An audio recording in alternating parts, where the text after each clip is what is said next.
સંસાર સાગર તારવાજીન વાણી છે નૌકાવલી નાની શુકાની મળ્યા વિના એ નાવ પણ તારે નહીં આકારમાં શુદ્ધાત્મ જ્ઞાની શુકાની બહુ બહુ દોયલો મુજ પુણ્ય રાશિ ફર્યો અહો ગુરુ કાન તું ના વિકમલ્યો અહો ભક્ત ચિદાત્માના શ્રીમંધર વીરકુંડના બાયાંતર વિભવો તારા તારે નાવમ મોક્ષણા સદા દ્રષ્ટિ તારી વિમર નિજ ચૈતન્ય નિરખે અને જ્ઞપ્તિ માહી દરવ ગુણ પર્યાય વિલશે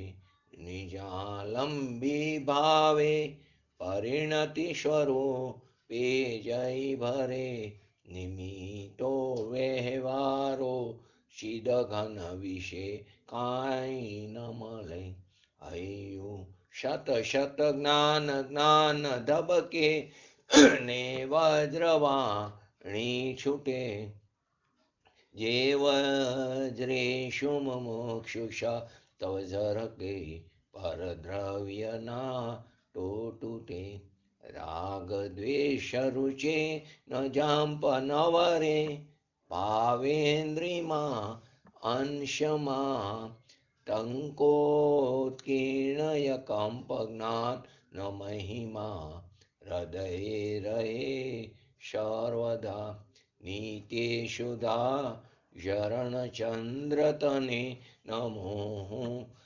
કરુણા અકારણ સમુદ્ર તને નમો હે જ્ઞાન પોષક સુમેઘ તને નમો આદાશના જીવન શિલ્પી તને નમો ઊંડી ઊંડી ઊંડેથી સુખનિધિ શતના વાયુની તે વહંતી વાણી ચિન્મૂર્તિ તારી ઉરય અનુભવના સૂક્ષ્મ ભાવે ભરેલી ભાવો ઊંડા વિચારી અભિનવ મહિમા ચિત્તમાં લાવી આવી ખોયેલું રત્ન પામું મનરથ મનનો પૂરયો શક્તિશાળી ખોયેલો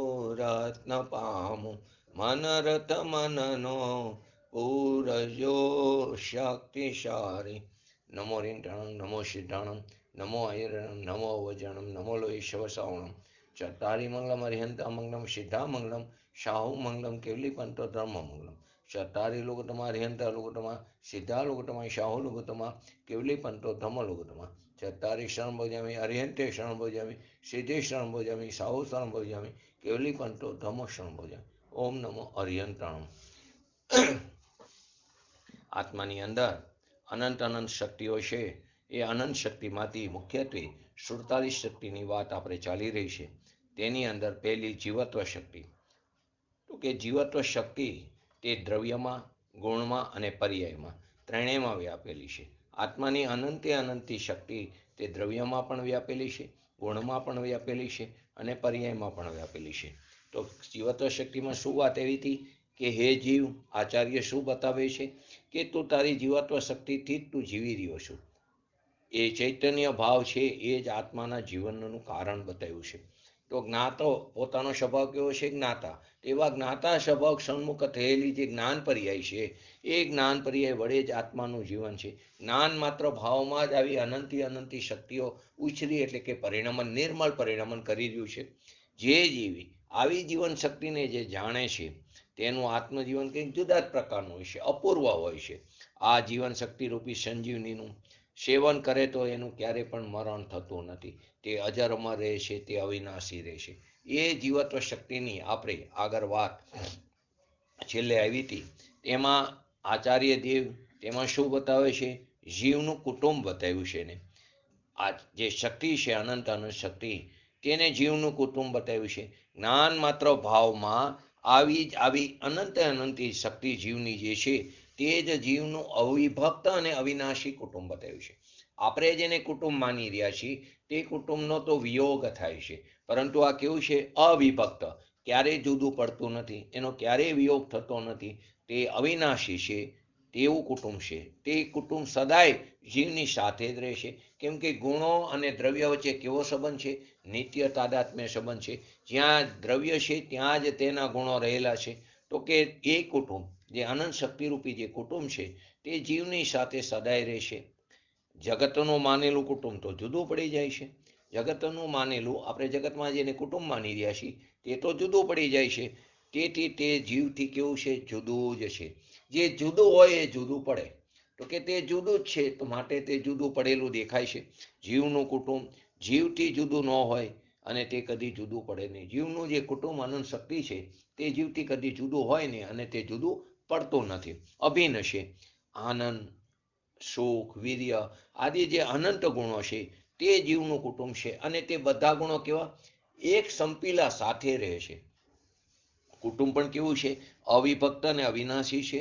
અને તેમાં રહેલી જે પ્રજા છે તે પણ કેવી છે? તે પણ સંપેલી છે. એક ગુણ વગર બીજો ગુણ હોય નહીં. જ્ઞાન હોય ત્યાં જ દર્શન હોય, ત્યાં જ ચારિત્ર હોય, ત્યાં જ સુખ હોય, ત્યાં જ વીર્ય હોય, ત્યાં જ પ્રભુતા હોય, ત્યાં જ વિભુત્વ હોય. તો કે જ્યાં એક ગુણ છે ત્યાં જ બીજો ગુણ હોય છે. અને એક ગુણ વગર બીજો ગુણ હોતો નથી. અને સાથે એ પણ છે, એક ગુણમાં બીજા ગુણનો અભાવ છે, અને છતાં પણ એક ગુણની અંદર અનંત અનંત ગુણોનું રૂપ સમાયેલું છે. એક ગુણ હોય ત્યાં જ તે જ ક્ષેત્રે બીજો ગુણ હોય છે, એ જ ક્ષેત્રે ત્રીજો ગુણ હોય છે. એક ગુણ છે ત્યાં જ અનંત ગુણો છે, છતાં એક ગુણ ક્યારે પણ બીજા ગુણમાં એનો અભાવ હોય છે. એક ગુણ બીજા ગુણ રૂપે નથી થતો, અને એક ગુણની અંદર અનંત અનંત ગુણોનું રૂપ સમાયેલું છે. આ રીતે આત્માનું આખું કુટુંબ તે કેવું છે? એકબીજા સાથે સંકળાયેલું અને સંપેલું કુટુંબ છે. આવા કુટુંબ સહિત આત્માને જો જાણીએ, આવું જે કુટુંબ છે એટલે કે અનંત ગુણો, અનંત શક્તિઓ, અનંત ધર્મ, એવા કુટુંબ સહિત જો આત્માને જાણીએ તો તેની શ્રદ્ધા કરી અને તેની અંદર એકાગ્રતા કરીએ. ત્રણેય વસ્તુ આવી જાય. જાણી એટલે કે જ્ઞાન કર્યું, તેની શ્રદ્ધા, એની પ્રતીતિ અને તેની અંદર એકાગ્રતા કરી એટલે જ્ઞાન, દર્શન અને ચારિત્ર. તો એ કરતા અનંત ચતુષ્મય સુખ દશાની પ્રાપ્તિ થાય છે, જે આત્માના અસંખ્ય પ્રદેશે આનંદનો ભોગવટો કરીએ છીએ. આવી આત્માની જીવન શક્તિને જે જાણે છે તેને તેવું જીવન પ્રગટ થાય છે.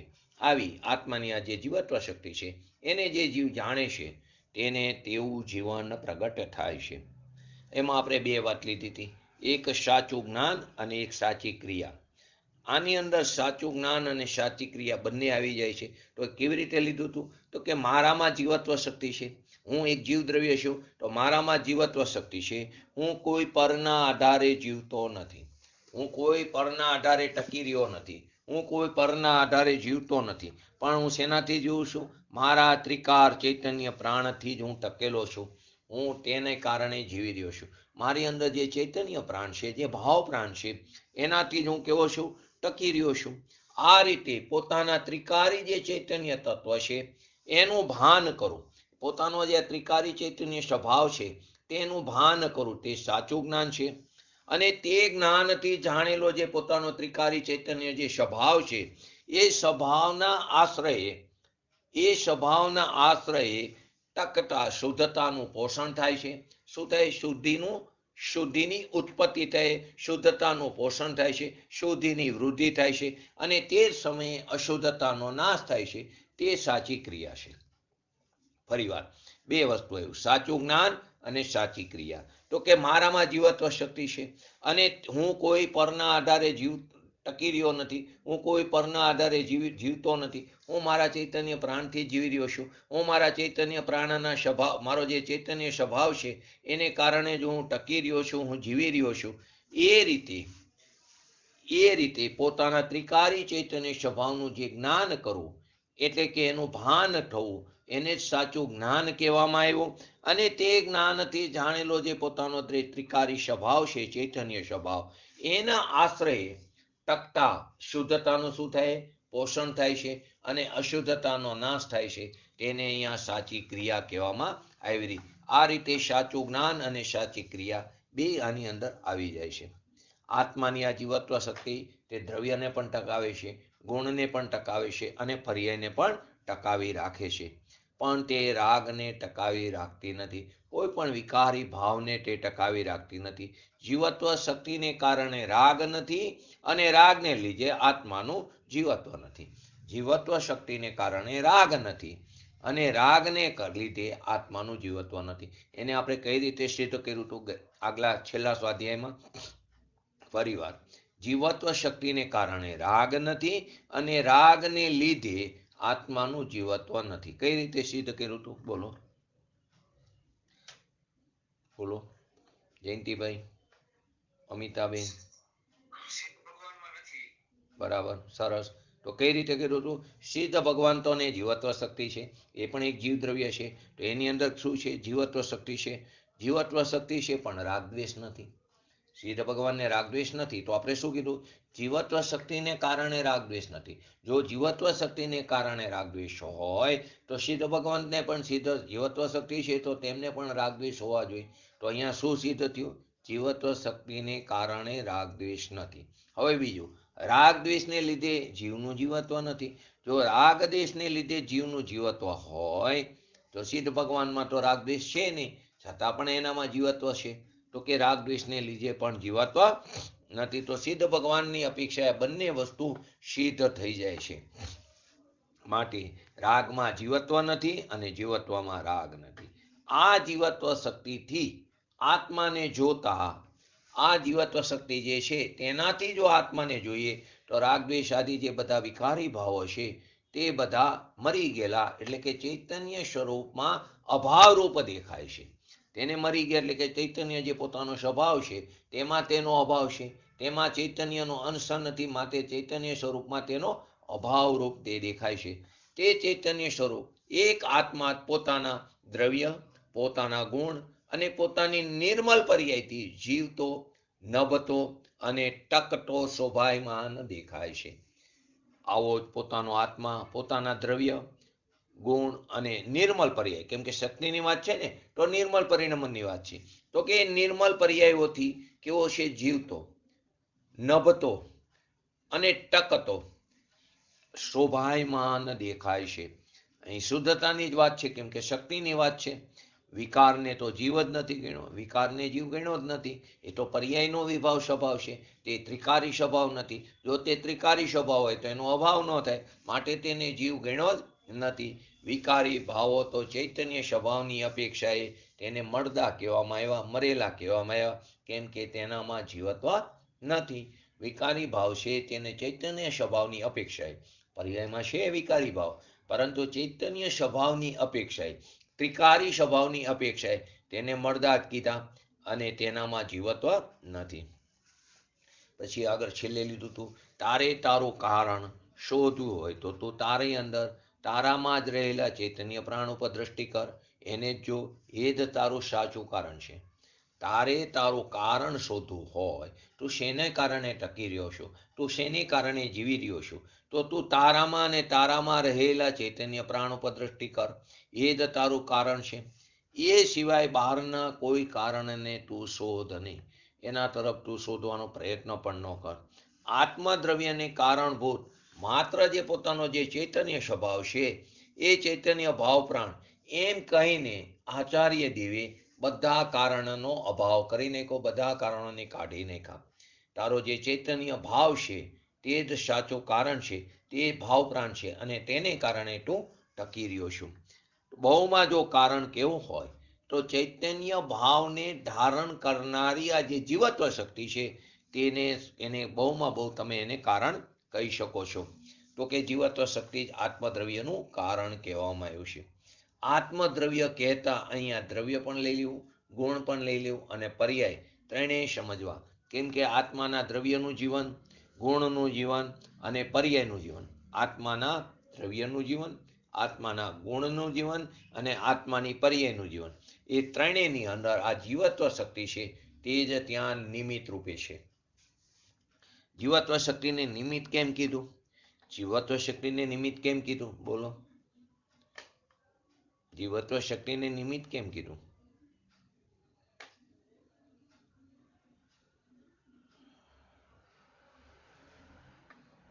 બોલો, બહુ સરળ વાત છે. એક ગુણને કારણે બીજો ગુણ ટકતો હોય, કેમ કે જીવત્વ શક્તિ તો દ્રવ્યમાં પણ છે, ગુણમાં પણ છે અને પર્યાયમાં પણ છે. દ્રવ્યનું પણ જીવનમાં તે નિમિત્ત રૂપે છે, ગુણના જીવનમાં પણ તે જીવત્વ શક્તિ કારણરૂપ છે, અને પર્યાયના જીવનમાં પણ તે જીવત્વ શક્તિ કારણરૂપ છે.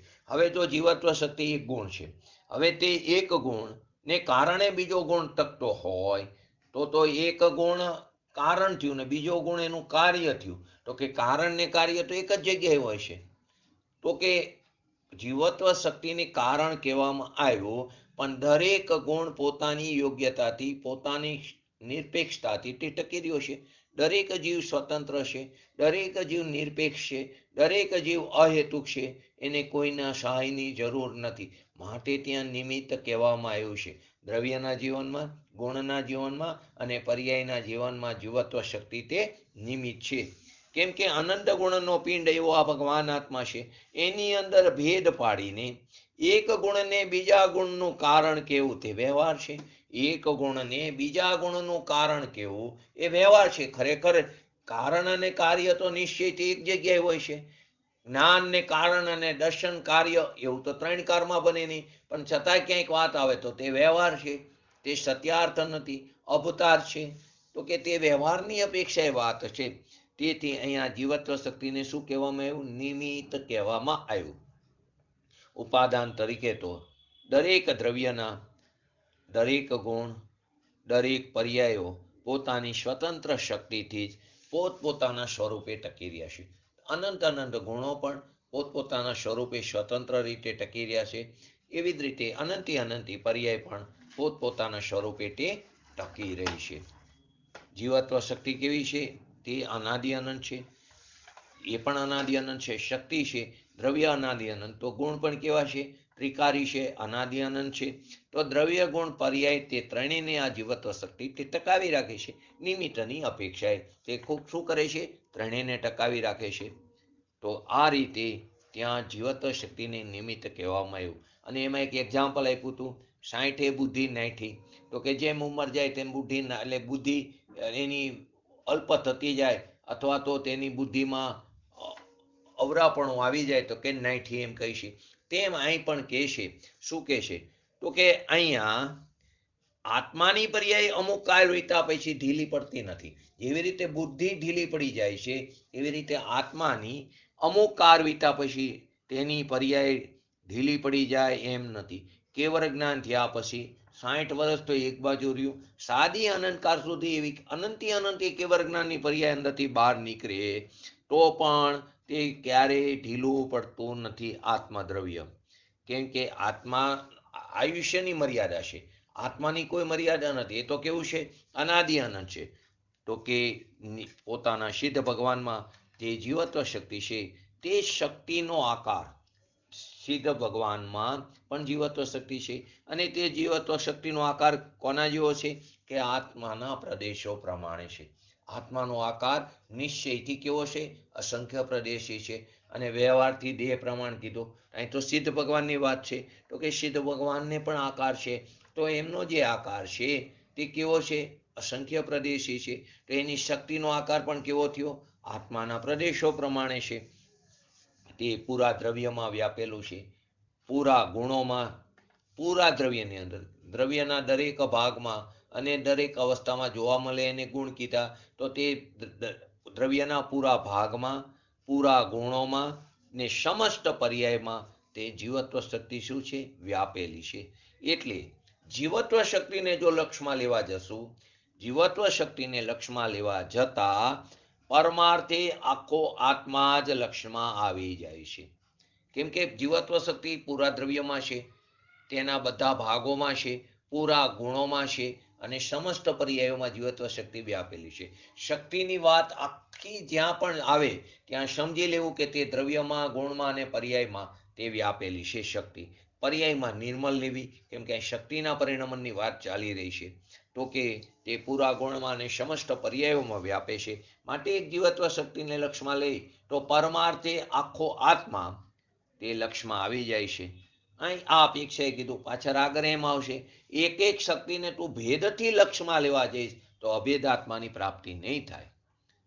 એક એક શક્તિને તું ભેદથી લક્ષમાં લેવા જઈશ તો તને અભેદ આત્માની પ્રાપ્તિ નહીં થાય.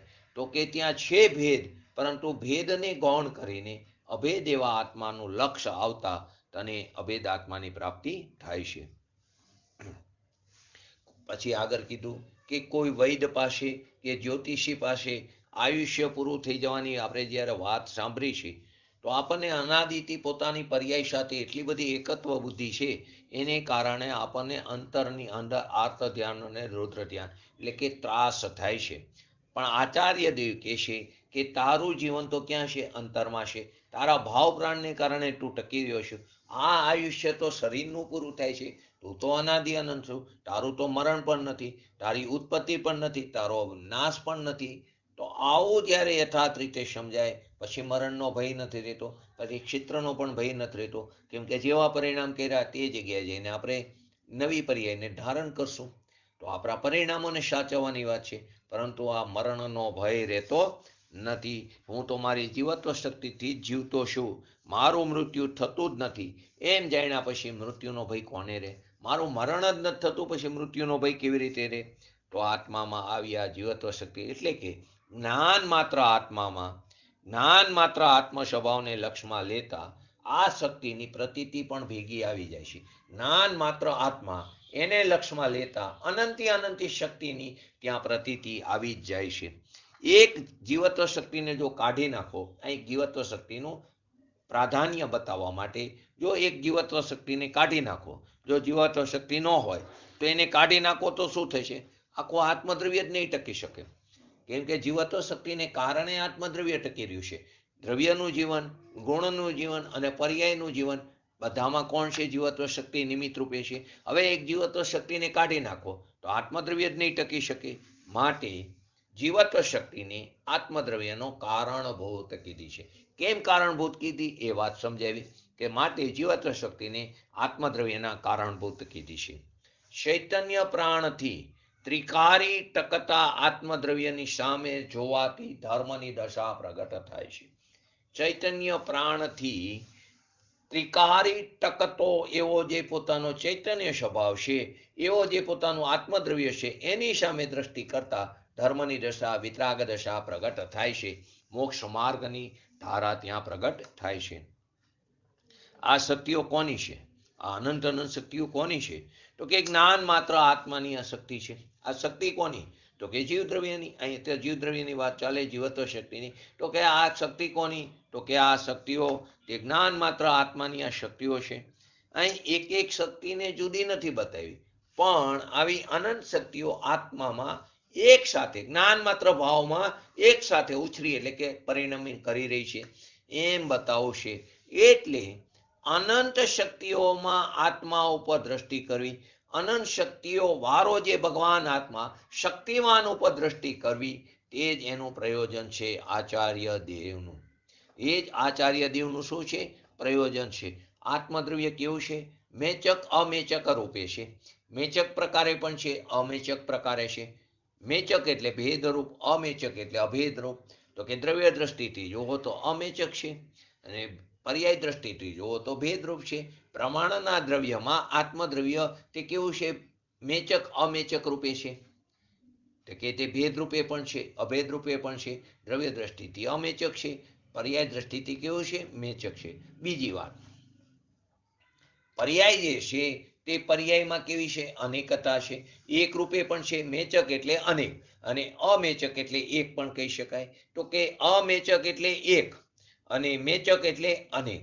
તો કે પર્યાય દ્રષ્ટિથી તે મેચક એટલે અનેક પ્રકારે છે અને દ્રવ્ય દ્રષ્ટિથી કેવું છે? એક પ્રકારે છે. તો કે દ્રવ્ય દ્રષ્ટિથી તે એક પ્રકારે છે, પર્યાયમાં અનેકતા છે. હવે એ અનેકતા કેવી રીતે?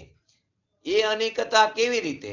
તો કે તે અનેકતા એક સમયમાં અનંતા અનંતા ગુણની વાત ચાલી રહી છે ને, એક સમયમાં અનંતા ગુણોનું પરિણમન થાય છે. તો અનંતા ગુણોનું જે નિર્મળ પરિણમન થાય છે અહીં અત્યારે નિર્મલની વાત ચાલી રહી છે. અનંતા ગુણોનું જે પરિણમન થઈ રહ્યું છે, તો અનંતી પર્યાય થઈ, તો તે એ અપેક્ષાએ એને અનેકતા કહેવામાં આવ્યું. એક સમયમાં અનંતા ગુણોનું પરિણમન, એક જ સમયમાં અનેકતા છે, પરંતુ એક ગુણની એક જ પર્યાય હોય છે. એક ગુણની બે પર્યાય નથી હોતી. ધારો કે શ્રદ્ધા ગુણ લો તો એમાં મિથ્યાત્વની પર્યાય અને સમ્યક્ત્વની પર્યાય એમ હોતું નથી. એક ગુણની એક પર્યાય, છતાં અનંત ગુણોની તે કેવી છે? અનંત ગુણોનું પરિણમન થાય છે, માટે પર્યાયની અનેકતા કીધી. અને બીજી વાત લીધી પર્યાયની ક્ષણભંગુરતા, તો તે ક્રમભાવી છે. એક પર્યાય ઉત્પન્ન થઈ બીજા સમય નાશ થાય છે, તેને એની પર્યાયની ક્ષણભંગુરતા બતાવી. અને ત્રીજી અપેક્ષાએ સમજાવે આત્માને અને એટલે ગુણને અને પર્યાયને. તો ગુણ કેવા છે? અક્રમ છે, સહવર્તી છે, અને પર્યાય છે તે કેવી? ક્રમભાવી છે. તો અહીંયા અનંત શક્તિઓ વારો જે ભગવાન આત્મા છે તેની ઉપર દ્રષ્ટિ કરવી, તે જ અહીં આચાર્ય ભગવંતનું પ્રયોજન છે. જેમ જ્ઞાનની લક્ષણ કીધું, તો ત્યાં એકલા જ્ઞાન ગુણની આત્માથી જુદો પાડીને નથી બતાવ્યો. એક જ્ઞાન ગુણને લક્ષણ કીધું, જ્ઞાનને લક્ષણ કીધું, તો એકલા જ્ઞાન ગુણને આત્માથી જુદો પાડીને નથી બતાવવાનું એમનું પ્રયોજન, પણ જ્ઞાન લક્ષણ દ્વારા અખંડ આત્માને જ બતાવ્યો છે. જ્ઞાન લક્ષણ દ્વારા લક્ષણને જ બતાવ્યો છે. તો કે એમ અહીંયા જ્ઞાન માત્ર ભાવમાં અંદર આવી જતી શક્તિઓનું અહીં આચાર્ય દેવે વર્ણન બતાવ્યું છે. એમાં આ શક્તિઓમાંથી એક એક શક્તિને ભેદ પાડીને લક્ષમાં લો તો શુદ્ધ પરિણમન થતું નથી. અહીં અનંતી શક્તિમાંથી એક એક શક્તિને ભેદ પાડીને એને લક્ષમાં લેવા જાઓ તો શુદ્ધ પરિણમન થતું નથી. પણ અનંત શક્તિનો પિંડ એવો જે શક્તિમાન પોતાનો ભગવાન આત્મા છે, એને લક્ષમાં લઈને પરિણમતા એક સાથે અનંતી શક્તિઓ ઉછરે છે, એટલે કે તેનું નિર્મળ પરિણમન શરૂ થઈ જાય છે. અંશે પણ નિર્મળ પરિણમન શરૂ થઈ જાય છે. તો આવી અનંત શક્તિનો પિંડ એવો જે અભેદ ભગવાન આત્મા છે, એની સન્મુખ થતા જ શક્તિની ખરેખર ખરી ઓળખાણ કે પહેચાન થાય છે. અખંડ ચૈતન્યના આશ્રયપૂર્વક આ જે ત્રિકારી શક્તિને જાણતા પર્યાયમાં પણ તેનો અંશ પ્રગટ થાય છે. શક્તિ અપેક્ષાએ તો છે અંદર વ્યક્ત રૂપે, પરંતુ પર્યાયમાં અવ્યક્ત છે. તો પોતાના ચૈતન્ય સ્વભાવને આશ્રય લેતા આ ત્રિકારી શક્તિને જાણતા પર્યાયમાં પણ તેનો અંશ ત્યાં પ્રગટ થાય છે. આ રીતે વર્તમાન પરિણમન સહિતની વાત શક્તિમાં બતાવી છે. ત્રિકારી શક્તિના પિંડને કબૂલે ત્રિકારી શક્તિનો પિંડ એવો ભગવાન આત્માનો સ્વીકાર કર્યો, એનો આદર કર્યો, એનો સત્કાર કર્યો, એને કબૂલ્યો, તો પર્યાયમાં તેનું બિલકુલ પરિણમન ન પ્રગટ થાય એવું ત્રણ કાળમાં બનતું નથી. પોતાના ત્રિકારી સ્વભાવને કબૂલ્યો, એટલે કે અનંત શક્તિના પિંડને કબૂલ્યો, અને પર્યાયમાં તેનું બિલકુલ પરિણમન ન થાય એવું બનતું જ નથી. તો શક્તિ અને વ્યક્તિની અહીં સંધિ બતાવી. શક્તિ અને વ્યક્તિ એટલે કે પ્રગટપણાની અહીં સંધિ બતાવી. તો ત્રિકારી શક્તિને કબૂલતા એટલે કે પોતાના સ્વભાવને કબૂલતા તેની વ્યક્તિની પણ પ્રતીતિ થઈ જાય, એટલે કે શક્તિની પ્રતીતિ પર્યાયમાં પ્રગટપણું થતા શક્તિની પણ પ્રતીતિ થઈ જાય છે. એટલે કે સાધક દશાનું નિર્મળ પરિણમન શરૂ થઈ જાય છે. ચોથા ગુણસ્થાને સર્વગુણાન સમ્યક્ત્વ, ચોથા ગુણસ્થાને સાધક દશાનું નિર્મળ પરિણમન થઈ જાય છે. શક્તિની સાથે વ્યક્તિની સંધિ બતાવી. શક્તિ તો છે, પરંતુ ત્રિકારી સ્વભાવ ઉપર દ્રષ્ટિ દેતા, એટલે શક્તિવાન ઉપર દ્રષ્ટિ દેતા, એવા અનંત શક્તિનો પિંડ એવો ભગવાન આત્મા ઉપર દ્રષ્ટિ દેતા પર્યાયમાં તે વ્યક્તિ થઈ જાય છે, વ્યક્ત થઈ જાય છે, પ્રગટપણું થઈ જાય છે. તો વ્યક્તિ અને શક્તિની અહીં સંધિ બતાવી છે. હવે આ શક્તિની યથાર્થ કબૂલાત કોની સામે જોઈને થાય? આ શક્તિની યથાર્થ કબૂલાત બોલવામાં નહીં, પરંતુ યથાર્થ કબૂલાત કોની સામે જોવાથી થાય છે? 6 પોઈન્ટ છે. એ 6 પોઈન્ટ અનંત શક્તિઓમાં 48 શક્તિની વાત ચાલી રહી છે. દરેક શક્તિમાં 6 પોઈન્ટને સમજી લેવા. આપણે અહીં એકવાર ચર્ચા કરશું, બાકીના 6 પોઈન્ટને દરેક શક્તિ સાથે લઈ લેવા. તો આ શક્તિની યથાર્થ કબૂલાત કોની સામે જોવાથી થાય? તો પહેલો પોઈન્ટ, પરમાં તો આ શક્તિનો શું છે? પરમાં તો આ શક્તિઓનો અભાવ છે. પર એટલે પદ્રવ્ય, એની અંદર આ શક્તિઓનો શું છે? અભાવ છે. તેની એટલે કે પર સામે જોઈને આ શક્તિની યથાર્થ કબૂલાત થતી નથી. પહેલો પોઈન્ટ શું કીધું? પરમાં તો આ શક્તિઓનો શું છે? અભાવ છે. માટે તેની સામે એટલે કે પરની સામે જોવાતી શક્તિની યથાર્થ કબૂલાત થતી નથી. આ પહેલો પોઈન્ટ. એમાં પર દ્રવ્ય લીધું કે જેના પ્રદેશો ને મારા પ્રદેશો કહેવાય તદ્દન ભિન્ન છે. સ્ત્રી, કુટુંબ, શરીર, પરિવાર આદિ, વૈભવ આદિ, સંયોગો આદિ, કોઈ પણ વસ્તુ લઈ લો, નિમિત્ત આદિ, તો કે એની સામે જોવાથી શક્તિની યથાર્થ કબૂલાત થતી નથી. કેમ કે એમાં શક્તિનો જ અભાવ છે. હવે જ્યાં અભાવ છે એની સામે જોવાથી શક્તિનો સદભાવ કેવી રીતે, એની કબૂલાત કેવી રીતે થાય? બીજું, વિકાર પણ કેવું છે? એક સમય પૂરતી અવસ્થા છે. વિકાર જે છે તે પર્યાયનો વિભાવ સ્વભાવ છે, ત્રિકારી સ્વભાવ નથી. એની અંદર ચૈતન્યનો અંશ નથી. માટે તો વિકારને પૂતગલ કહેવામાં આવ્યો. કેમ કે એમાં ચૈતન્યનો અંશ નથી. વિકારને જાણતો નથી. વિકારને આંધળો કીધો છે. તો વિકાર જે છે તે એક સમય પૂરતી પર્યાય છે, પોતાની જ પર્યાયમાં. માટે તે પર્યાયનો વિભાવ સ્વભાવ છે. ત્રિકારી સ્વભાવ હોય તો એનો અભાવ ન થાય. માટે વિકાર જે છે તે એક સમય પૂરતી અવસ્થા છે. એના આશ્રયે પણ આ ત્રિકારી શક્તિ રહી નથી.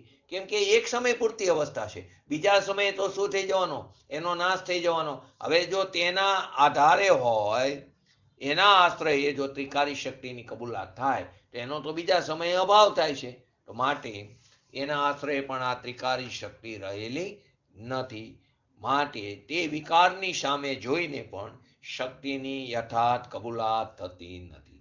ત્રીજો પોઈન્ટ, નિર્મલ પર્યાય પણ કેવી છે? એક સમય પૂરતી અવસ્થા છે. માટે તો નિયમસારમાં એને પરભાવ પદ્રવ્ય કહેવામાં આવ્યું છે. નિર્મલ પર્યાય પણ કેવી છે? એક સમય પૂરતી છે. એના આશ્રયે પણ ત્રિકારી શક્તિ રહી નથી. કેમ કે એનો પણ બીજા સમયે અભાવ. એવી ને એવી સાદી અનંતકાળ સુધી થાય, પરંતુ એ જ નથી હોતી. માટે તે પણ એક સમય પૂરતી અવસ્થા છે. માટે તેના આશ્રયે પણ આ ત્રિકારી શક્તિ રહેલી નથી. માટે તે પર્યાયની સામે જોઈને પણ આ શક્તિની કબૂલાત થતી નથી. ત્રીજો પોઈન્ટ. ચોથો, અનંત શક્તિઓનો પિંડ આત્મા છે. તેના આશ્રયે દરેક શક્તિ રહેલી છે. અનંત શક્તિનો પિંડ આત્મા છે. તેના આશ્રયે દરેક શક્તિ રહેલી છે. હવે આવી અનંત શક્તિનો પિંડ આત્મામાંથી એક એક શક્તિને ભેદ પાડીને તેની સામે જોવાથી પણ શક્તિની યથાર્થ કબૂલાત થતી નથી. શું છે? અનંત શક્તિનો પિંડ આત્મા. હવે તેના આશ્રયે દરેક શક્તિ રહેલી છે. હવે તે અનંત શક્તિનો પિંડ એવો જે ભગવાન આત્મા છે, એમાંથી એક એક શક્તિનો ભેદ પાડીને તેની સામે જોવાથી તો ભેદથી તો વિકલ્પ ઉત્પન્ન થાય છે. ભેદનો વિકલ્પ ઉત્પન્ન થાય છે. એટલે એક એક શક્તિનો ભેદ સામે જોઈને પણ શક્તિની યથાર્થ કબૂલાત થતી નથી. આ ચોથો પોઈન્ટ. પાંચમો પોઈન્ટ, અનંત ગુણનો પિંડ એવો જે પોતાનો ભગવાન આત્મા છે, એવો અભેદ ચૈતન્ય મૂર્તિ આત્મા છે. તેની સન્મુખ જોઈને અનંતી શક્તિની યથાર્થ કબૂલાત થઈ જાય છે. પોતાના ચૈતન્ય પિંડ એવો ભગવાન આત્મા ઉપર દ્રષ્ટિ કરતા અનંતી શક્તિની યથાર્થ કબૂલાત થઈ જાય છે. અને અભેદ આત્માના આશ્રય પ્રગટ થતી અનંતી શક્તિઓની નિર્મળ પર્યાય પ્રગટ થાય છે. તો કે ભગવાન આત્માના આશ્રય અનંત શક્તિઓની નિર્મળ પર્યાય પ્રગટે છે. છઠ્ઠો પોઈન્ટ, આત્માની અનંત શક્તિમાંથી કોઈ પણ શક્તિ નિમિત્તના, વિકારના, પર્યાયના કે ભેદના આશ્રય નથી. આત્માની કોઈ અનંત શક્તિમાંથી કોઈ પણ શક્તિ લો, તે શક્તિ નિમિત્તના, વિકારના, પર્યાયના કે ભેદના આશ્રય નથી. દરેક શક્તિ જે છે તે અભેદ આત્માના આશ્રય છે. માટે અભેદ આત્માની દ્રષ્ટિપૂર્વક જ આ શક્તિઓનું ખરેખર યથાર્થ કબૂલાત, યથાર્થ પ્રતીતિપણું અથવા તો યથાર્થ જ્ઞાન થાય છે. આવા અભેદ આત્માની દ્રષ્ટિ સિવાય કોઈ પણ ભેદ, વિકાર કે નિમિત્તના આશ્રયથી જો કોઈ જીવ એનાથી લાભપણું માને તો તે મિથ્યાત્વ થાય છે. કોઈ પણ જીવ આવા અભેદ આત્માની દ્રષ્ટિ સિવાયનો જીવ કોઈ પણ પર ઉપર, ભેદ ઉપર, પર્યાય ઉપર કે વિકારો એના આશ્રયથી જો એને લાભ થતો માને તો તે વિપરીત માન્યતા છે. એટલે કે તે મિથ્યાત્વ થાય છે. તેને આ શક્તિઓનું નિર્મળ પરિણમન થતું નથી. તેને આ શક્તિઓનું નિર્મળ પરિણમન થતું નથી. આ પ્રકારે આ 6 પોઈન્ટ અનંતી અનંતી શક્તિમાં લાગુ પડે છે.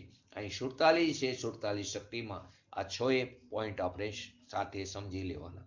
આપણે ફરીવાર નહીં લઈ, પણ આ 6 પોઈન્ટ દરેક શક્તિની અંદર તેની, કેમ કે દરેક શક્તિની, અનંતી શક્તિની અર્થાત કબૂલાતની વાત ચાલે તો કઈ રીતે થાય છે. તો પહેલું લીધું કે કોઈ પદ્રવ્ય સામે જોવાથી ન થાય. બીજું લીધું કે વિકારાદિ સામે જોવાથી ન થાય, કેમ કે એક સમય પૂરતી અવસ્થા છે, બીજા સમયે તેનો નાશ થાય. પછી લીધું નિર્મલ પર્યાય, કે એ પણ એક સમય પૂરતી અવસ્થા છે.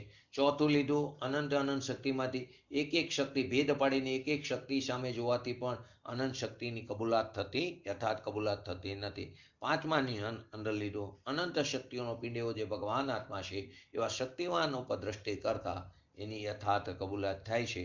અને છઠ્ઠા પોઈન્ટની અંદર લીધું કે કોઈ પણ પ્રકારનો ભેદ, પર્યાય ભેદ, ગુણ ભેદ, વિકાર કે નિમિત્તના આશ્રયથી જો એને લાભ માને તો તે વિપરીત માન્યતા છે, તે મિથ્યાત્વ છે. એને આ બધી શક્તિઓનું નિર્મળ પરિણમન થતું નથી. આ 6 પોઈન્ટ ખૂબ જ મહત્વના છે, માટે તે બરાબર યથાર્થ રીતે સમજીને દરેક શક્તિની અંદર એને આપણે લાગુ પાડવાના. અહીં ઝીણી વાત એટલા માટે પૂજ્ય ગુરુદેવ શીખે છે, આપણને નહીં સમજાય એમ ન માની લ્યું. આ ઝીણી વાત છે, પરંતુ આપણને ન સમજાય એમ ન માની લ્યું. આજ મેં પોસ્ટમાં પણ લખ્યું છે, શબ્દો કઠિન હોય છે, પરંતુ આત્મ સ્વભાવને પ્રાપ્ત કરવો સરળ છે. શબ્દ કઠિન હોય છે, કેમ કે આપણને એનો રોજિંદા જીવનમાં એનો અભ્યાસ નથી ને, કેમ કે રુચિ નથી, એટલે આપણને શબ્દો કઠિન લાગે, એટલે આપણને શું લાગે, બધું અઘરું અઘરું લાગે છે. તો ખરેખર આપણી વસ્તુ આપણને ન સમજાય એવું ત્રણેય કાળમાં બનતું નથી, કેમ કે આત્મા સૂક્ષ્મ છે. આત્મા કેવો છે? સૂક્ષ્મ છે. તેથી આત્માની વાત પણ કેવી જ હોય? સૂક્ષ્મ જ હોય. આત્મા સૂક્ષ્મ છે, દ્રવ્ય સૂક્ષ્મ છે, તો સૂક્ષ્મ દ્રવ્યને પકડવા માટે એને પણ સૂક્ષ્મ થવું પડે. આપણે વારંવાર એક્ઝામ્પલ આપ્યું ઓલો સાણસાનું, તો કે ચૂંક પડી ગઈ હોય રસ્તા ઉપર, તો ચૂંકને પકડવા માટે સાપ પકડવાના સાણસાની જરૂર ન હોય, એનાથી ન પકડી શકાય. તો શેનાથી પકડાય? સોનીની શાણથી પકડાય. તો સૂક્ષ્મ દ્રવ્યને પકડવા માટે પર્યાયને પણ સૂક્ષ્મ થવું પડે છે. તો કે આત્મા સૂક્ષ્મ છે, તેથી આત્માની વાત પણ કેવી હોય? સૂક્ષ્મ એટલે કે ઝીણી, એટલે કે ગંભીર હોય. અને આ સૂક્ષ્મમાં સૂક્ષ્મ વાતને સમજે તેવી એવી તાકાત પણ ક્યાં પડી? આત્મામાં જ પડી છે. સૂક્ષ્મમાં સૂક્ષ્મ વાતને સમજી શકે એવી તાકાત પણ દરેક જીવ દ્રવ્યની અંદર પડેલી છે. દરેક જીવ દ્રવ્યમાં હિત અહિતનો વિવેક કરી શકે એવા સંજ્ઞ પંચેન્દ્રિય જીવની અંદર આવી તાકાત પડેલી છે. માટે આત્મદ્રવ્ય સૂક્ષ્મ, એની વાત પણ સૂક્ષ્મ, અને એનું જ્ઞાન પણ સૂક્ષ્મને સમજવાના સ્વભાવવાળું છે. એનું જ્ઞાન પણ કેવું છે? સૂક્ષ્મને સમજવાવાળું, એવા સ્વભાવવાળું છે. માટે આત્માની રુચિ કરીને આપણે એને સમજવું જોઈએ, પુરુષાર્થ તે પ્રકારે પ્રબળ કરવો જોઈએ. શરીરની ક્રિયાથી કે રાગથી ધર્મ થાય, અનાદિકાળથી એ જ માનતા આવ્યા છે કે શરીરની ક્રિયાથી ધર્મ થાય, રાગની ક્રિયાથી ધર્મ થાય. એવી પ્રકારની જાડી વાત, એટલે કે સ્થૂર વાત, એટલે કે જે આ જાડી મિથ્યા તો વાત તો અનાદિથી પકડી રાખી છે, માટે તો કલ્યાણ નથી, એને સ્થૂર વાત કીધી. અનાદિકાળથી રાગથી ધર્મ થાય, અનાદિકાળથી શરીરની ક્રિયાથી ધર્મ થાય, એવા પ્રકારની જાડી એટલે કે મિથ્યા વાત તો અનાદિથી આપણે પકડી રાખી છે, એનાથી કલ્યાણ થતું નથી.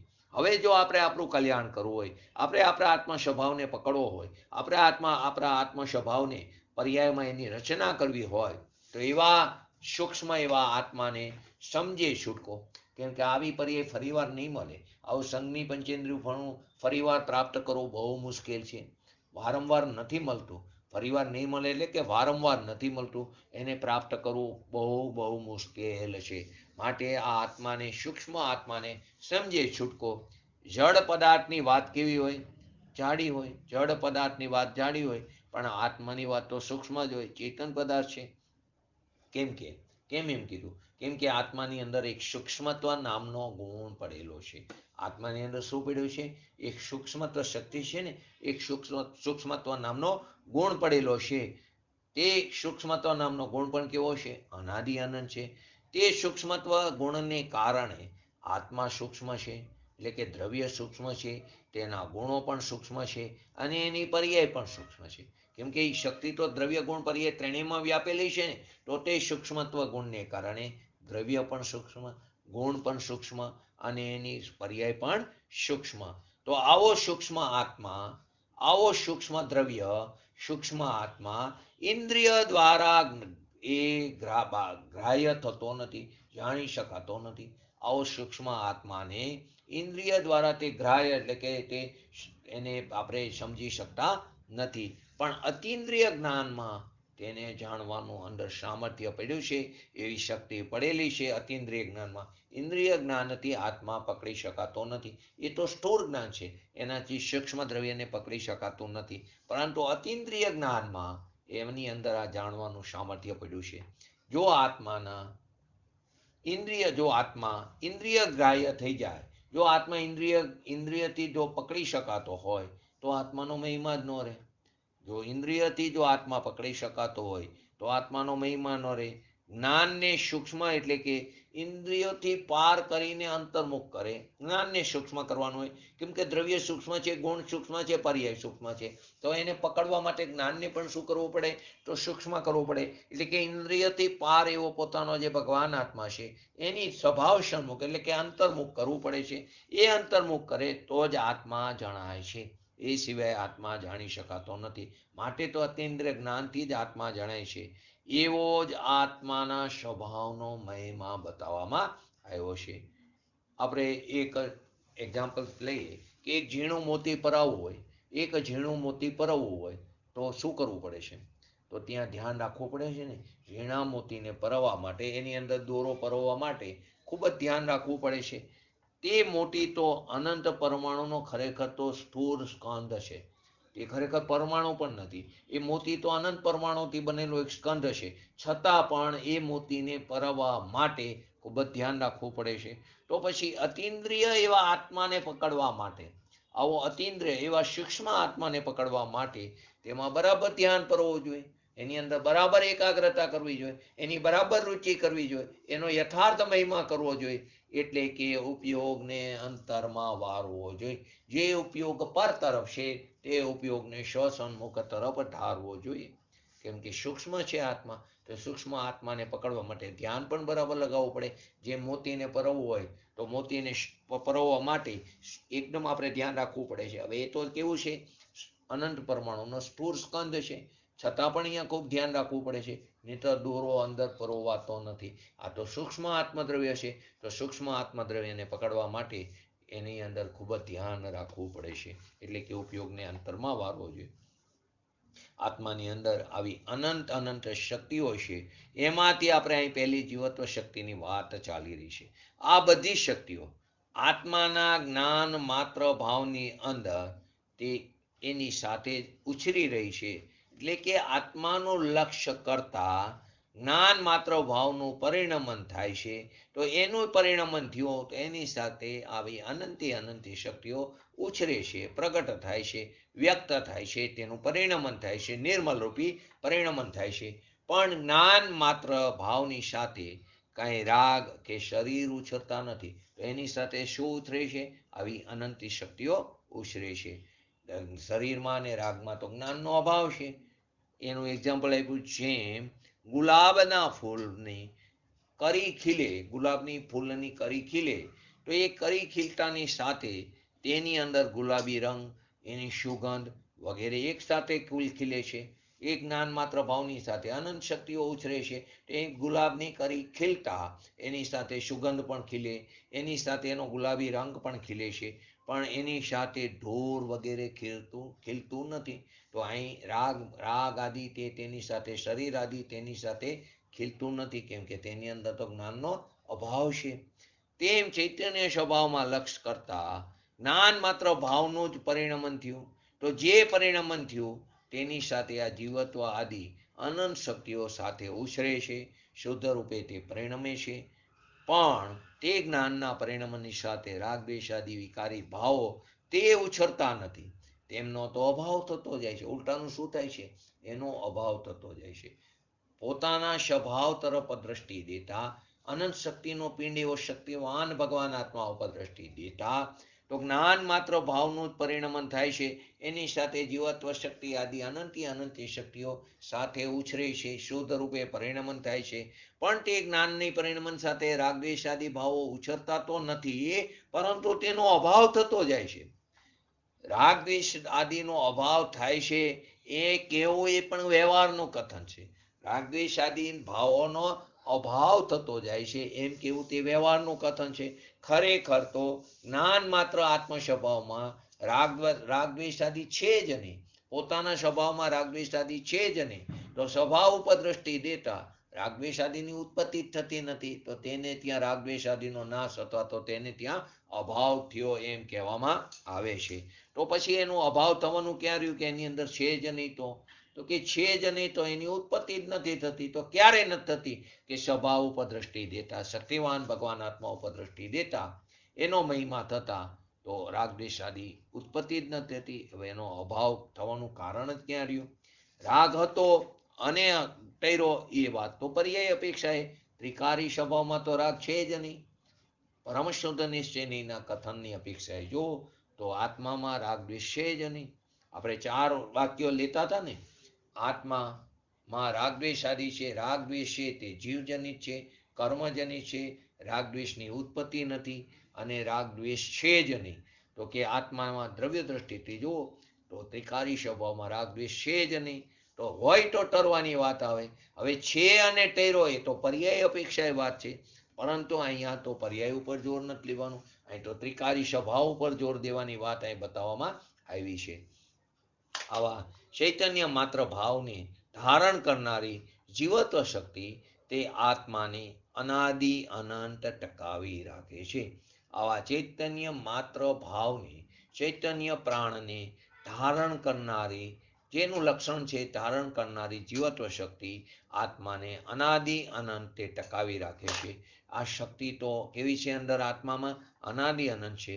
પણ જેને આત્માનું ભાન થયું, જેને આત્માનું ભાન થયું તેને જ્ઞાન માત્ર ભાવમાં આ શક્તિ ઉછરી એમ કહેવામાં આવ્યું. કન્ડિશન આપી, જેને પોતાના સ્વભાવનું ભાન થયું, આત્માનું ભાન થયું, તેને જ્ઞાન માત્ર ભાવમાં આ શક્તિ ઉછરી એમ કીધું. પહેલા પણ શક્તિ તો હતી. શક્તિ અજ્ઞાનીને નથી એવું નથી, એને પણ શક્તિ તો છે, પણ તેનું એને ભાન નહોતું. તો ભાન જેને થયું તેને જ્ઞાન માત્ર ભાવમાં શક્તિ ઉછરી એટલે કે નિર્મલ રૂપે પરિણમન થયું. એક્ઝામ્પલ આપ્યું છે, જેમ મેરુ પર્વત છે તો મેરુ પર્વતની નીચે સોનું છે, તનોબંધ સોનું છે. કેટલું છે? સોનું, આખું સોનું સોનું સોનું જ છે. તમે મેરુ પર્વત ઉપર જેટલા વન છે ને એ મેરુ પર્વત આખો અમુક ભાગ સોનાનો છે. તો એ શું કામનું? મેરુ પર્વત નીચે સોનું છે, પરંતુ એ શા કામનું? એમ આત્માની અંદર કેવળ જ્ઞાનની શક્તિ છે, જીવત્વની શક્તિ છે, પણ ભાન વગર તે શા કામની? એનું ભાન જ નથી તો તે જીવત્વ શક્તિ શેના કામની? તે કેવળ જ્ઞાનની શક્તિ શેના કામની? અનંત શક્તિ વાળો એવા આત્માને ઓળખો, જાણ્યો, માયનો, એની પ્રતીતિ કરી તો એના આશ્રય આ બધી શક્તિઓ નિર્મળ રૂપે પરિણમન કરે છે. એટલે કે સાધક દશા પ્રગટ થાય છે અને અલ્પકારે તેની મુક્તિ થાય છે અને સાદી આનંદકાર સુધી આત્માના અસંખ્ય પ્રદેશે આનંદનો તે ભોગવટો કરે છે. આ રીતે આત્મશક્તિને ઓળખતા આત્મસિદ્ધિ થાય છે. આ રીતે આત્મશક્તિને ઓળખતા પોતાના આત્માની પ્રસિદ્ધિ થાય છે. આ રીતે આપણે આ જીવત્વ શક્તિ લીધી, એમાં 6 પોઈન્ટ લીધા, જે 6 પોઈન્ટ દરેક શક્તિની અંદર આપણે લેવાના. બીજી શક્તિ ચિત્તી શક્તિ, એની આ થોડી વાત લઈને આવતા સોમંગળવારે ચિત્તી શક્તિને લેશું. પહેલી શક્તિમાં શું બતાવ્યું? આત્માનું જીવન બતાવ્યું. આત્માનું જીવન કેવું છે? ટકનારું છે, અનાદિ અનંત છે. તે કોઈ પરના આધારે ટકતો નથી. તે પોતાના ચૈતન્ય પ્રાણથી ટકી રહ્યો છે. દ્રવ્યનું જીવન પણ જીવત્વ શક્તિ, પર્યાયનું જીવન પણ જીવત્વ શક્તિ અને ગુણનું જીવન પણ જીવત્વ શક્તિ. ત્રણેયમાં જીવત્વ શક્તિ નિમિત્ત રૂપે છે. તો પહેલી શક્તિમાં આત્માનું જીવન બતાવ્યું. હવે તે જીવન બતાવ્યા પછી બીજી શક્તિમાં તે જીવન કેવું છે? પહેલી શક્તિમાં આત્માનું જીવન બતાવ્યું. હવે બીજી શક્તિમાં તે જીવન કેવું છે એ વાત આચાર્ય દેવ બતાવે છે. પહેલી શક્તિમાં જીવન બતાવ્યું, પરંતુ તે જીવન કેવું છે તે બીજી શક્તિમાં બતાવ્યું. આત્માનું જીવન કેવું છે? ચૈતન્ય સ્વરૂપ છે. આત્માનું જીવન ચૈતન્ય સ્વરૂપ છે. તે જીવન કેવું છે? તો કે તે ચૈતન્ય સ્વરૂપ છે. જળમાં આત્માનું જીવન નથી. જળમાં આત્માનું જીવન નથી. વિકારમાં આત્માનું જીવન નથી. નિમિત્તમાં આત્માનું જીવન નથી. વિકારમાં પણ આત્માનું ખરું જીવન નથી. આત્માનું જીવન તો ક્યાં હે? પોતાના ચૈતન્યમાં છે, પોતાના ચૈતન્ય સ્વરૂપમાં છે. ચૈતન્યની સાથે આનંદ પણ અવિનાભાવી છે. ચૈતન્ય એક ગુણ છે, તો એની સાથે આનંદ પણ એક બીજો ગુણ છે. તો એ દરેક દરેક ગુણો વચ્ચે કેવો સંબંધ છે? અવિનાભાવી છે. તો કે ચેતન સાથે આનંદ પણ કેવો છે?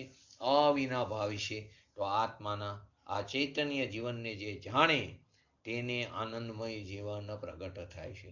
તો આવા આત્માનું ચૈતન્ય જીવનને જે જીવ યથાર્થ રીતે જાણે તેને જ આનંદમય જીવન પ્રગટ થાય છે.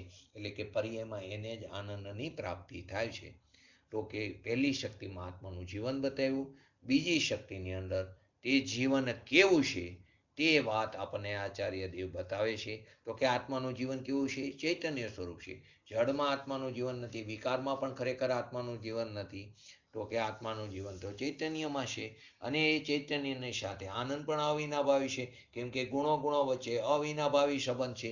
તો આત્માના આવા ચૈતન્ય જીવનને જે જાણે તેને જ આનંદમય જીવન પ્રગટ થાય છે. તો આ ચિત્તી શક્તિ કેવી છે? ચિત્તી શક્તિ તે અજડત્વ રૂપ શક્તિ છે. કે કેવી છે? અજડત્વ રૂપ ચિત્તી શક્તિ છે. અજડત્વ એટલે કે ચેતનત્વ તે ચેતી શક્તિનું સ્વરૂપ છે. તે તેનું લક્ષણ છે. ચેતનત્વ તે ચિત્તી શક્તિનું શું છે? સ્વરૂપ છે. આવી ચિત્તી શક્તિ આત્માના જ્ઞાન માત્ર ભાવમાં તે ઉછરે છે. તેનું પણ આ નિર્મલ પરિણમન થાય છે. પૂતગલ કેવું છે? જળ સ્વરૂપ છે. આત્મા કેવો છે? અજળ સ્વરૂપ છે. જેમ જળ સ્વરૂપ પૂતગલમાં ચેતનપણું જરાય પણ નથી, તેમ અજડત્વ સ્વરૂપ એવો આત્મામાં જડપણું જરાય નથી. પૂતગલમાં અજડપણું એટલે કે ચેતનપણું નથી, તો ચેતનમાં પૂતગલપણું એટલે કે જડપણું નથી. રાગ પણ પરમાર્થે આત્માનું સ્વરૂપ નથી, તેથી તે પણ જળ કહેવામાં આવ્યો. કેમ કે એમાં પણ ચૈતન્યનો અંશ નથી, માટે ત્યાં તેને અચેતન. પરંતુ અહીંયા તેને પૂતગલ કીધો એટલે સ્પર્શ રસ ગંધ વર્ણ વારો પૂતગલની વાત નથી. તેમાં ચેતનનો અંશ નથી, માટે તેને ત્યાં અચેતન એટલે કે પૂતગલ કહેવામાં આવ્યો છે. રાગમાં કે શરીરમાં અટકવાનું આત્માનું સ્વરૂપ નથી. રાગમાં કે શરીરમાં અટકવાનું આત્માનું ખરેખર સ્વરૂપ નથી. આત્મામાં ચેતનપણું કેવું છે? પૂરેપૂરું છે. તેમાં રાગનો કે ચેતનનો અભાવ છે. આવી આત્માની અંદર ચિત્તી શક્તિ, બીજી શક્તિની વાત તે આપણે આવતા સ્વાધ્યાયમાં વિગતવાર લેશું. તો આપણે પણ આવી અનંત શક્તિનો ધરનાર એવા ભગવાન આત્માને ઓળખીને, જાણીને, એનો આશ્રય કરીને આપણી પર્યાયમાં પણ જ્ઞાન માત્ર ભાવમાં આવી અનંત શક્તિનું નિર્મલ રૂપે પરિણમન આજના લાભ પાંચમ કહે છે ને, તો આનાથી મોટો લાભ કયો? તો કે આ જ આપણો ખરેખર લાભ છે કે આપણી આ પર્યાયમાં આપણે પણ શીઘ્ર ને શીઘ્ર વિતરાગ દશા પ્રગટ કરી. એ જ આપણી આ પર્યાયનો મોટામાં મોટો લાભ છે. તો આપણો પણ આજનો લાભ પાંચમનો દિવસ સાર્થક બને એવી પરમ વિરલ ભાવના સાથે આજનું વ્યક્તિત્વ પૂરું કરું. જય જિનેન્દ્ર. બોલો જીનવાણી સ્તુતિ. થોડી અવાજમાં તકલીફ છે એટલે અવાજ બરાબર બોલો.